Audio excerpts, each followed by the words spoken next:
انداز، بیٹھنا اٹھنا، کپڑے پہننا، یہ غریبی کا پتہ دیتے ہیں۔ بھوک جب تیز لگی ہو پھر کھانے کے آداب لوگوں کو یاد نہیں رہتے۔ غربت نے میرے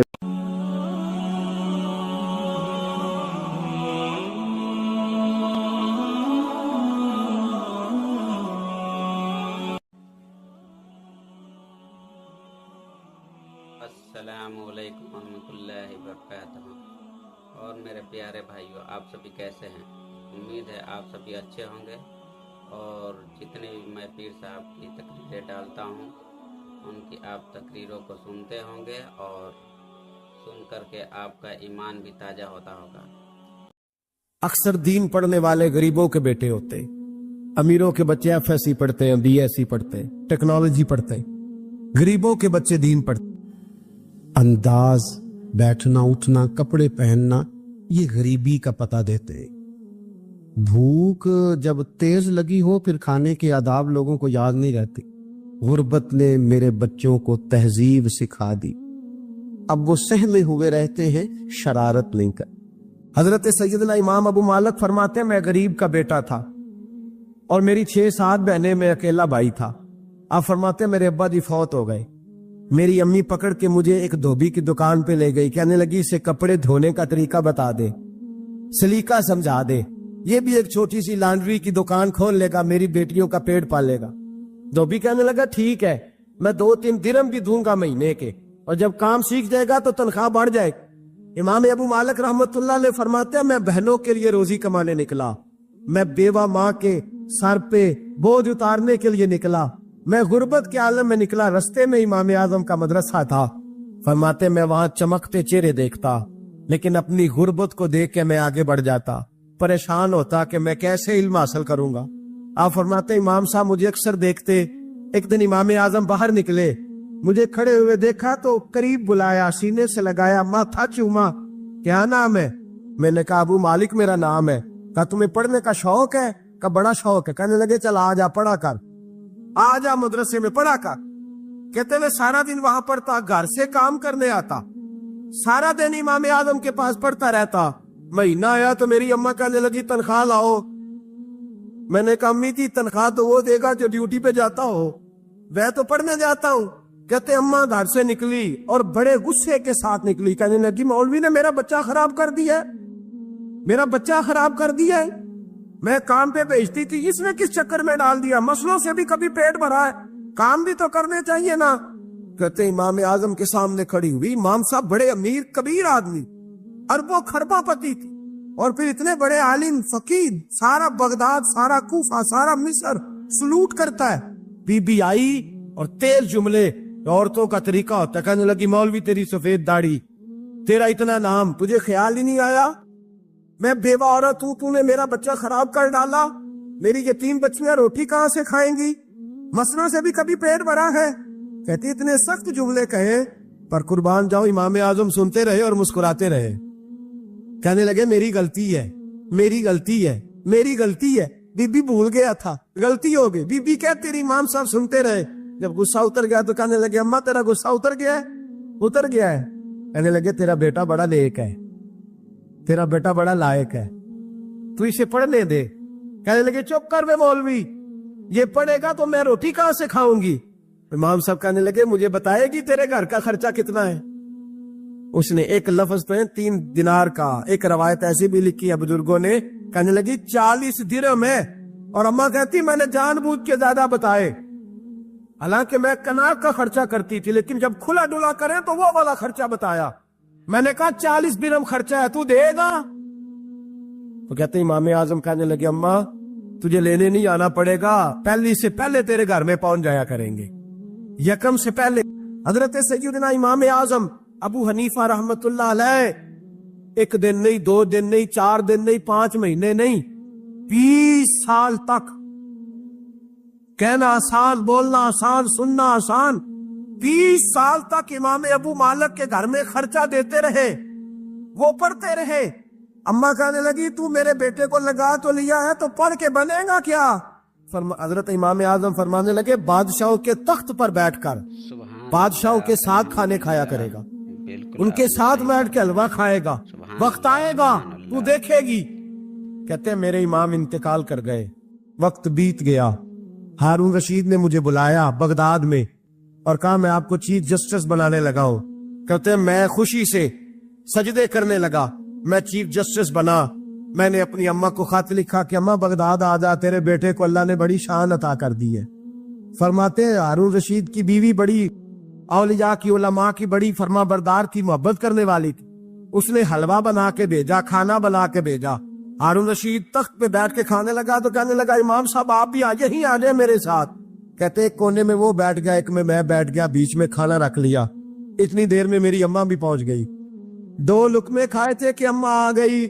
جب اماں نے مجھے تخت پہ بیٹھے دیکھا, ایک یتیم, ایک لاوارث, ایک بن باپ کا بچہ, وہ کل تک جو بہنوں کے لیے 4 دینار نہیں لا سکتا تھا, تخت پہ بیٹھ کے جب روٹی کھاتے دیکھا تو اماں تڑپ گئی, روئی, چیخیں ماری.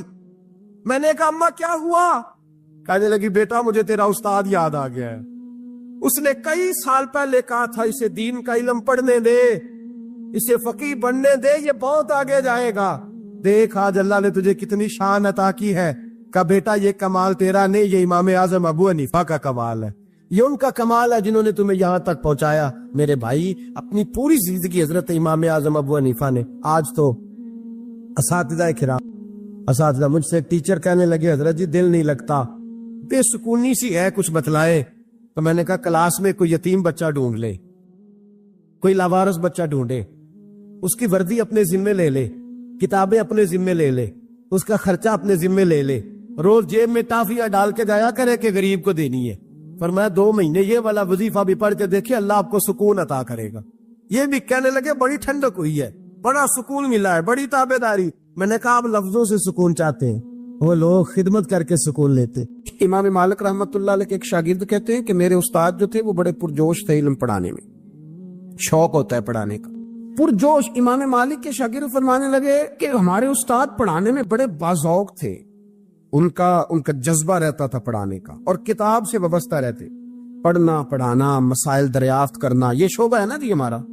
جس طرح آپ جس شعبے سے وابستہ ہیں, تو اگر آپ اس کو چھوڑ دیں گے نا, فزکس کا استاد بھی کہتا ہے کہ اگر رات کو میں خود پڑھوں گا نہیں تو سویرے پڑھا نہیں سکوں گا.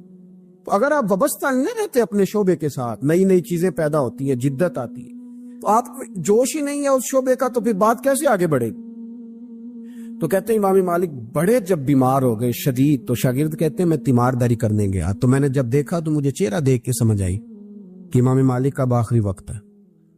بڑے کمزور ہو گئے, اور معدے میں اور پیٹ میں اتنی تکلیف تھی کہ انہیں دودھ پلایا جا رہا تھا چمچ کے ساتھ, پیالے کے ساتھ, صرف دودھ پی سکتے تھے, کمزور ہو گئے. فرماتے میں جا کے بیٹھا, زندگی میں کبھی ایسا نہیں ہوا تھا کہ میں جاؤں اور امام صاحب کسی دینی مسئلے پر مجھ پر گفتگو نہ کریں. لیکن آج میرے دل میں خیال تھا کہ اب تو اس وقت تو ہوش ہی نہیں رہتی کوئی آدمی. لیکن کہتے ہیں میں جا کے بیٹھے تھا کہ امام صاحب نے آنکھیں کھولی, فرمایا ماشاءاللہ آپ آئے ہیں, چلو یار میں ابھی کوئی بندہ ہی تلاش کر رہا تھا, ایک مسئلے پہ بات کرنی تھی. کہتے ہیں لفظ نہیں پورے ادا ہوتے, ان کے جملے ٹوٹتے ہیں, بیچارے کمزور ہو گئے, بڑھاپا ہے, ایک مسئلے پر بات کرنی تھی. تو فرماتے ہیں کہ میرا دل نہ اتنا نرم ہوا کہ میرے آنسو بہ گئے. میں نے کہا اس حال میں بھی استاد جی آپ کو دین کی فکر ہے. کہنے لگے یار ایک آدمی نے مسئلہ پوچھا ہے تو اس کو حل کر کے دینا ہے, یہ رسول اللہ کا دین ہے, علماء کی ذمہ داری ہے آسان کر کے لوگوں تک پہنچائیں. ہر آدمی اس تک تو میں نے وہ دینا ہے, یہ میری وفا ہے اپنے مذہب کے ساتھ, آخری دم تک دینا. میں اپنی حیاتی تو قربان تھی, واہ میری محمد پکیندے گزر گئی. یہ کرنا ہے کام, لوگوں کو آسان کر کے دین پہنچانا ہے. فرماتے ہیں کہ میں نے کہا استاد جی فرمائیں.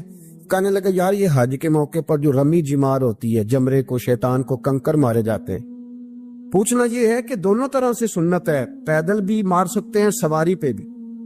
تو یہ بتا کہ پیدل افضل ہے یا سواری پہ افضل ہے؟ تو کہتے ہیں میں نے کہا استاد جی میرا خیال ہے پیدل افضل ہے, لوگوں کو تکلیف کم ہوگی. تو کہنے لگے نہیں تو نے غلط کہا, کھانا نہیں کھایا جا رہا, لیکن اب استاد ہیں تو جوش کتنا ہے. فرمانے لگے تو نے غلط کہا. کہتے ہیں میں نے کہا پھر استاد جی سواری پہ افضل ہے اگر پیدل افضل نہیں. کہنے لگے نہیں تو نے پھر بھی غلط ہی کہا ہے.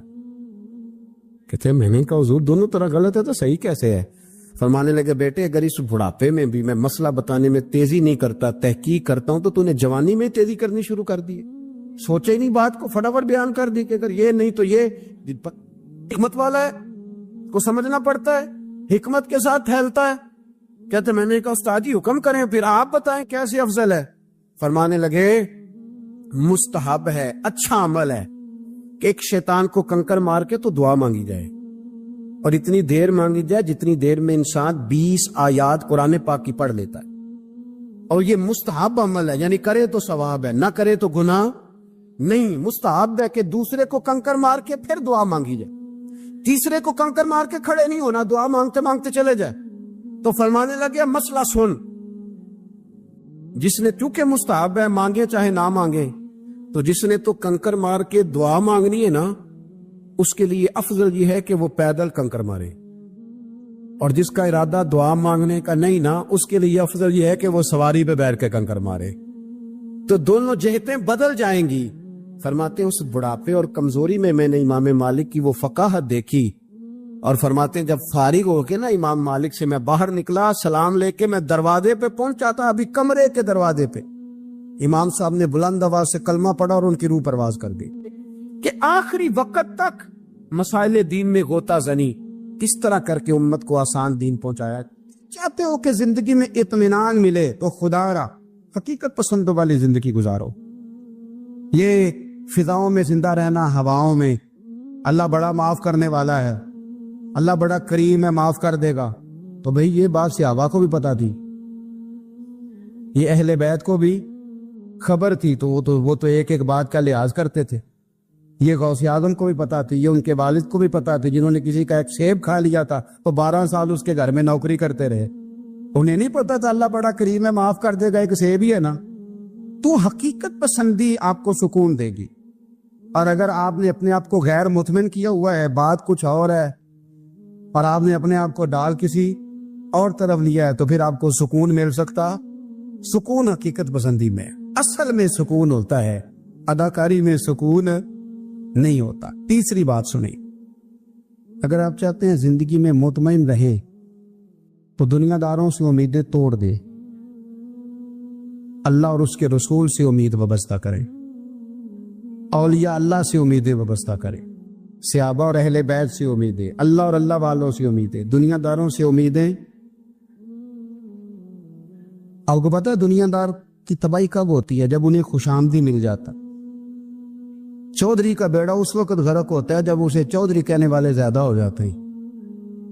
سیٹھ صاحب اور نواب صاحب بیچارے تباہ تب ہوتے ہیں بھولے پن میں، جب ان کے دائیں بائیں ریلا ہوتا ہے سیٹھ صاحب کہنے کا. لوگ انہیں کھانا چاہتے ہیں، پیار ان کا نہیں ہوتا، ان کی جیب کا ہوتا ہے. محبت ان سے نہیں ہوتی، ان کی کرسی سے ہوتی ہے. ضروریات کا پیار ہوتا ہے، تباہ کر دیا جاتا ہے. ہماری ساری توقعات دنیا داروں سے وابستہ ہو گئی ہیں. ناراض نہ ہونا، پیروں نے، مولویوں نے، درویشوں نے، انہوں نے بھی سیٹ رکھے ہوئے جلسوں کی صدارت کرانے کے لیے.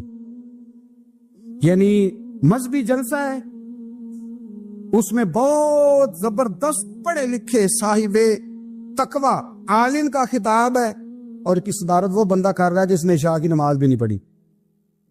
وہ بندہ صدارت کر رہا ہے، کیوں؟ اس لیے کہ اس نے لاکھ روپیہ دیا ہے محفل میں. خدا را دنیا داروں سے امیدیں چھوڑ دے، ورنہ آپ کمزور پڑ گئیں، آپ کی امیدیں ٹوٹیں گی. کتنا کمزور ہے وہ شخص جو 2-4 ہزار کے لیے کسی بندے کی چاپلوسی کرتا ہے، اس کے پیچھے بھاگتا ہے، خوش آمدیں کرتا ہے، تھوڑے سے نوٹوں کے لیے. دکھ سکھ میں کام آئے گا اس کام کے لیے. میرے رسول کریم علیہ السلام نے فرمایا، جس نے بندوں کو راضی کرتے کرتے رب کو ناراض کر دیا، اس کی دنیا بھی گئی اور آخرت بھی گئی. اور فرمایا جس نے بندوں کی پرواہ نہیں کی، اللہ کو راضی کیا، فرمایا اگر رب راضی ہو گیا تو لوگوں کے دلوں میں بھی محبت پیدا فرما دے گا. آپ نے صحیح فرمایا. کیا ضرورت ہے خوش آمد کرنا دنیا داروں کی، سیٹوں کی، نوابوں کی، چاپلو. اور میں آپ کو ایک بات بتاؤں، ہوتا پتہ کیا ہے؟ یہ جو حب جا اور حب با ہوتی ہے نا، اس سے پیٹ نہیں بھرتا. آپ کو اگر خوش آمد کرنی ہے تو پھر آپ کو ساری زندگی کرنی ہے. پھر ان کو بھی پتہ ہوتا ہے کہ تعلق کس بنیاد پر ہے، اس میں کبھی بھی خلوص پیدا نہیں ہوتا. آپ بے چین رہتے ہیں، بے قرار رہتے ہیں، آپ کو تکلیف رہتی ہے ہمیشہ. کبھی بھی دنیا داروں سے امیدیں وابستہ نہ کریں. ایک بات سنیں بڑی شاندار، امام غزالی نے لکھی ہے، امام غزالی فرماتے ہیں کہ ہارون رشید نہ حج کر کے واپس آیا بغداد میں، تو کونے میں حضرت بہلول دانا بیٹھے تھے، رش بہت تھا، مجمع بڑا تھا۔ حضرت بہلول دانا بھی سڑک کے کنارے بیٹھے تھے، تو سپاہی کہنے لگے یہاں سے اٹھ جاؤ، فرمانے لگے ہارون رشید کی زمین نہیں، زمین میرے رب کی ہے، میں کیوں اٹھوں؟ وہ قریب سے گزرا تو سلام لی، تو آپ نے اس کا پروٹوکول دیکھا تو فرمانے لگے ہارون رشید تجھ سے تگڑے تگڑے موٹے موٹے پروٹوکول میں نے لوگوں کے دیکھے ہیں، اور یہ جو تیرے دائیں بائیں آج تیرے نعرے لگا رہے ہیں یہ پہلے ان لوگوں کے نعرے لگایا کرتے، اور تھوڑا وقت گزرنے دے، جو تیرے بعد آئے گا نا یہ سارے پھر ان کے نعرے بھی لگائیں گے۔ تو جھوٹ کی دنیا میں زندہ ہے، ان سے تو نے امیدیں وابستہ کی ہیں، یہ کل اس کے نعرے لگائیں گے۔ اس کے دل پہ بڑا اثر ہوا، گھوڑے سے اتر آیا، آگے کہنے لگا حضور آپ نے مجھے بڑی اچھی نصیحت کی ہے، میرا دل بڑا ٹھنڈا ہوا ہے، میں نے سنا ہے آپ مقروض ہیں کچھ لوگوں کا قرض، تو مجھے کوئی حکم ہی کر دے۔ آپ ہنسنے لگے، فرمانے لگے یار تو بڑا ہی بیوقوف ہے، بڑا ہی بیوقوف ہے، تو میں تجھے نصیحت کر رہا ہوں تو مجھے الجھا رہا ہے، حضور کوئی حکم کر دیں۔ کیا خوبصورت انداز ہے رب کریم کے بندوں کا۔ حضرت بہلول دانا فرمانے لگے تیرا رب کون ہے؟ کہا اللہ، تو فرمایا میرا کون ہے؟ کہا اللہ۔ فرمانے لگے یہ تو نہیں نہ ہو سکتا کہ اللہ ہارون رشید کو دیتا رہے اور بہلول دانا کو بھول ہی جائے، یہ تو نہیں نہ ہو سکتا کہ ہارون رشید کو دیتا رہے اور بہلول دانا کو بھول جائے۔ فرمایا اس کا دل، اس کا ارادہ ہوا، ارادہ قدرت ہوا کہ بہلول مقروض رہنا چاہیے، تو اگر رب مجھے رکھنا چاہتا ہے دکھ قبول محمد بخشا راضی رہن پیارے، اگر وہ چاہتا ہے میں مقروض رہوں تو میں بھی چاہتا ہوں کہ میں مقروض ہی رہوں، یہ تو نہیں نہ ہو سکتا کہ تجھے دے اور مجھے نہ دے۔ فرمایا میری تجھ سے کوئی امید نہیں، مجھے جب بھی دے گا میرا رب بھی دے گا، اور وہ دے گا تو پھر انشاءاللہ خزانے کھول کے دے گا۔ دنیا داروں سے امیدیں وابستہ کرنا، لوگوں کے پیچھے، یہ چھوڑ دیں۔ آپ بے چین رہیں، بے قرار رہیں، اللہ والوں سے ضرور امیدیں وابستہ کریں، اس لیے کہ ان کے پاس جو کچھ ہوتا ہے وہ دراصل رب کا ہی ہوتا ہے۔ لیکن سیٹھوں سے، نوابوں سے، سیاستدانوں سے باز آ جائے، ہماری بڑی امیدیں وابستہ ہیں۔ میں اکثر کہتا ہوں جتنے پھیرے نوکری کے لیے دنیا دار کے دروازے پہ لگائے ہیں نا، اس سے کم دفعہ مسجد میں نفل پڑے ہوتے تو رب اتنی بڑی مہربانی فرما دیتا۔ عبداللہ بن مبارک فرماتے فرض حج کر لیا، نفل کرنے جا رہا تھا، 300 دینار پاس تھے، میں پہنچ گیا کوفے تک، وہاں سے جا کر کے کچھ سامان خریدنا تھا، احرام خریدنا تھا، ضرورت کی چیزیں، دوست بھی ساتھ تھے، کہتے ہیں یار میرے جلدی تھک گئے، خریداری کر کے وہ چلے گئے، میں شام تک رکا، بڑا تھک گیا تو سوچا اتنی لمبی چوڑی خریداری کیا تو جھیل کی پاس، میں نے کہا وہاں جا کے ذرا ٹھنڈی ہوا لیتا ہوں، کہتے میں اس طرف گیا، رات کا اندھیرا تھا، مری ہوئی بھینس پڑی تھی، یہ کچھ 700-800 سال پہلے کی بات عرض کر لو، کہتے مری ہوئی بھینس پڑی تھی، ایک عورت کالے برقعے میں نقاب پوش آئی اور اس بی بی نے مری ہوئی بھینس کا خنجر سے گوشت کاٹا، تھیلے میں ڈالا اور دوڑی۔ کہتے میرے ذہن کے اندر خیال آیا کہ بی بی کوئی ہوٹل چلاتی ہے اور مردہ جانور کا گوشت لوگوں کو کھلاتی ہے، ویسے تو جاسوسی منع ہے، اس نیت سے کہ مسلمانوں کو بچاؤں اس کے پیچھے ہو لیا۔ کہتے وہ گلیاں گزرتی گزرتی کوفے کی تنگ گلی میں گئی، ایک بڑا سا دروازہ لکڑی کا، بڑا پھاٹک جو پرانے شہروں میں ہوتے، کہتے اس بڑے پھاٹک پر اس نے زور زور سے دستک دی، دونوں ہاتھوں سے دروازہ کھلا، وہ عورت اندر داخل ہوئی تو 3-4 بچیاں جھٹ سے اس کے گرد کٹھی ہو گئی، اماں کچھ لائی ہو؟ تو رونے لگی، کہنے لگی میں کچھ نہیں لا سکی، کہنے لگی یہ مردہ جانور کا گوشت ہے، اور حضور نے فرمایا جب مرنے لگو تو مردار کھا کے بھی جان بچا لو، اب میں دیکھتی ہوں تم سے کھڑا نہیں ہوا جاتا، نہ کھاؤ گی تو گر پڑو، یہ مردہ ہی ہے پکا لو۔ کہتے ہیں اگلے لفظ اس عورت نے کہے تو میں باہر کھڑا چیخنے لگا، وہ کہنے لگی ہم سید زادیہ ہے، صدقہ زکات کھا نہیں سکتی، اور سب روگاں دا روگ محمد، جس دا نام غریبی، کنڈ ولا کے لنگ جاندے، سب دوست یار قریبی، سید ہے، صدقہ زکات یہ مردار کھا کے گزارا کرو۔ کہتے ہیں پھر اس عورت نے 4 بیٹیوں کو سینے سے لگایا، کہنے لگی تمہارا باپ زندہ ہوتا تو یہ دن نہ، سید بھی اور یتیم بھی اور مسکین بھی۔ پھر وہ روئیں حضرت عبداللہ بن مبارک کہتے ہیں زور زور سے دروازے پہ دستک دی, بی بی باہر آئی, کون ہے؟ تو میں نے کہا میں عبداللہ بن مبارک ہوں, محدث ہوں, زمانہ مجھے جانتا ہے, میرے شاگردوں کی لسٹ بڑی لمبی ہے. کہنے لگی اچھا تو؟ کہنے لگا یہ 300 دینار ہے, تو مہربانی کرے تو رکھ لے, چلے اپنا کام کرے, ہم جانے ہمارا. کہتے میں نے زمین پہ گھٹنے ٹیک کے نا تو سید زادی کے آگے ہاتھ باندھ دیے. میں نے کہا میں نوکر ہوں, تم اولاد ہو, میں خادم ہوں, تم نسل ہو, مہربانی کرو, مہربانی میرے اوپر مہربانی, پیسے رکھ لو. کہتے ہیں میں نے وہ پیسے دیے, میں واپس لوٹا. یار کہنے لگے چل, میں نے کہا نہیں میں نے نہیں آج کرنا. کہنے لگے کوئی نیا پلاٹ لینے کا پروگرام بن گیا, کوئی نئی انویسٹمنٹ, لوگ تانے دیتے ہیں. کہتے میں نے کہا یار جیسے تمہاری مرضی سمجھ لو, یہ میرا راز ہے, میں بتاتا نہیں. فرماتے ہیں لوگ حج کرنے چلے گئے, میں وطن آ گیا. 6 ماہ کے بعد قافلے لوٹے. جاگ کے سننا ذرا بات, میرے نبی نے فرمایا تو میرے امتی کی پریشانی دور کر, اللہ کامل حج کا ثواب دے گا. فرمایا میرے حبیب علیہ السلام کی امتی حضرت عبداللہ بن مبارک فرماتے میں آیا حج کر کے, حاجی آئے تو میں بڑی حسرت کے ساتھ, میں گھر میں روتا تھا, سوچتا تھا آج وہ مینا میں ہوں گے, آج وہ مزدلفہ عرفات میں ہوں گے, آج وہ لوگ جمرات کی رمی کر رہے ہوں گے. میں تڑپ کے سوچتا تھا آج در رسول کی حاضری دے رہے ہوں گے. کہتے میں روتا تھا. جب حاجی لوٹے 6 ماہ کے بعد تو حاضری دینے گیا, ملنے گیا, پہلا دروازہ کھولا حاجی صاحب نے. میں نے کہا مبارک ہو. کہتے ہیں میں نے مبارک دی, ذرا سنیے گا. کہتے ہیں وہ حاجی مجھے ڈانٹنے لگے, کہنے لگے چھوڑ یار, اتنا بڑا آدمی ہو کے تو غلط بات کرتا ہے. میں نے کہا کیا ہوا؟ کہنے لگے تو نے ہمیں کہا کہ جانا نہیں, اور پھر ہم مینا میں آوازیں دیتے رہے, تو بات ہی نہیں سنتا تھا. ہم آوازیں دیتے رہے ان اللہ علی کل شیء قدیر, آوازیں دیتے تھے, سنتا نہیں تھا. کہتے میں حیران ہوں, میں یار میں تو گیا نہیں. کہنے لگے ہم 11 حاجی جھوٹ بولتے ہیں تو اکیلا سچ بولتا ہے, سب نے دیکھا ہے. کہتے میں پلٹ آیا. چوتھے دن پھر ایک حاجی کو ملنے گیا, مبارک دی. کہنے لگا چھوڑ کس بات کی مبارک, میدان عرفات میں تو تو نے بات بھی نہیں سنی, اور یہاں مبارکے. کہتے ہیں عرفات میں, اور میں تو. کہنے لگے چپ کر, غلط بات بھی کرتا ہے اتنا بڑا محدث ہو کے.